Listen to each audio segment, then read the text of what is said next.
Okay, so I have been thinking about some more blitzing things that I have done and things that have worked for me in my business, and I wanted to put them all together in one video. Some of these things are just second nature to me at this point, so I made a list. All right, one of the most important things that you guys can do on your blitz cards is to have labels made. Sometimes you might have the best handwriting, but it's gonna smear, and it just looks more professional if you have actual labels. Now, I know many of you guys, you're just starting out, but you can get them for very cheap. I have them made on stickers, and I have done this through Vistaprint. You can find all kinds of cheap coupons. I've had them made through Staples, and I think I get like 500 for less than $10. And the most important thing about these labels is that you put your picture on there. That's really important so that there's now a face with this card, and it makes it a lot more personal.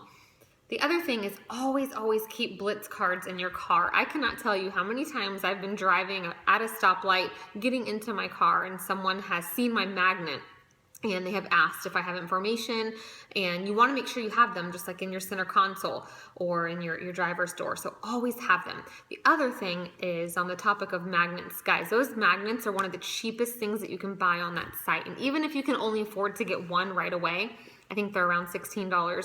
Put it on your driver's side door. Let's be honest, we all go through the drive-through, especially when it's a promotion month.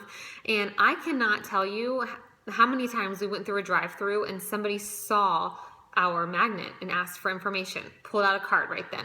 The magnet can also be used for something else. And I got this idea from someone a long time ago. So when you walk into a store, I'm always the one that I want to personally give my blitz card to someone, but there are people who they are just interested, and they're going to be interested if you're standing there or not. So I will put a couple of my blitz cards, like, let me show you. If this is my magnet and this is a blitz card, I will put them behind my magnet, like 3 of them sticking out, so they're stuck there on my car. That way somebody can take one. And oftentimes I'll come back from a quick trip in the grocery store and they're all gone. So that's another way that you can get your blitz cards out there. Now, a lot of you guys have said that you're shy, you don't know what to say. So I have done this, and I'm not the shyest person, but when it comes to talking to strangers, I have done this and it's been successful. So you walk up to a stranger and you say, I'm a really shy person, and I have been challenged by my leader in my new business, and I have been challenged to give out 10 of my business cards today. So I'm wondering if I can give you one. Maybe you could have some questions to help me learn as I'm just starting out. Guys, I have done this and no one has ever said no. People, for the most part, are willing to help. People in this world are, genuinely speaking, nice people. Sometimes they will look at it and if they don't have anything to say, I might ask them, have you heard about it? Do you have any questions? Now, be prepared for them to actually ask you questions, and it's okay if you don't know the answers. This is when you take their information and say, oh my gosh, I'm so new, but I'm going to ask on my training page and I'm going to get back with you. Can we connect on Facebook so I can let you know the answer? That sort of thing. So always think of ways outside the box. I call that my confidence challenge. All right, this is a funny one, but if you ever get any spam calls, like salespeople calling you, or wrong numbers or texts or whatever, you should always respond to them, no, I'm not interested, but have you heard of that crazy rap thing? I've actually signed a loyal customer by somebody who texted me a wrong number one time, and I wrote that back. So just always think of ways. Literally every time I have an interaction with someone, I'm thinking about my business.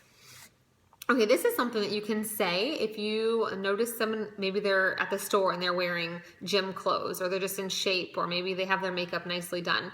You could walk up to them and say, hey, it looks like you're into health and wellness. That's what my business is. Can I give you a catalog? And you proceed to hand them one. That's just an easy icebreaker. Another thing that I do when we go out to dinner, I'm on my phone for this video, but I have a phone case on my phone. I used to have an It Works one, but then they don't have them for my phone anymore. So I made one that has nothing It Works related, but it's got a family picture of mine. It says hashtag Team Pruitt. It has Philippians 4:13 on it. And I lay it on the table, like upside down during dinner, like if we're out to eat, and it's gotten so much attention. People will ask me about my phone case. So little things like that you can get. I got it for very cheap off of Vistaprint. It was like $5 or $10. All right, the other thing is always be thinking of places that you can advertise your business. I'm always on my local community groups on Facebook looking for vendor events and looking for anywhere where I can get my name out there. Some of you guys might also have a cork board, maybe at your neighborhood mailbox, or your neighborhood, if you're in an apartment, the little common areas. stick your card up there. I know some of the local grocery stores around here have an area where you're allowed to put things for people to take them. The other thing is make sure you get to know your neighbors. That is something that a lot of people forget. I know for us, we recently moved. I still don't have very many neighborhood friends, so you can put together like a neighborhood blitz bag. So using gallon-sized bags, you can put in there some samples, you can put in a full-size catalog, maybe a blitz card. Another thing you can do is you can actually type out a bio about you. Hi, my name is Amanda. I live up the street. I have this many kids. I would love to connect with you. Maybe set up a play date, whatever. But get to know your neighbors.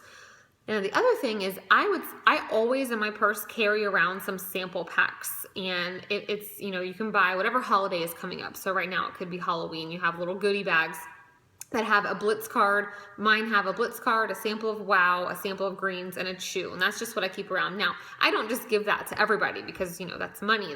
That's not free. But if I have made a really solid connection with someone, they're a very strong potential, that is someone who I might offer a sample pack to, just like you might post online and ask if any of your friends want some samples of greens. So these are just a few more of my blitzing tips and secrets, and I hope that you learned something.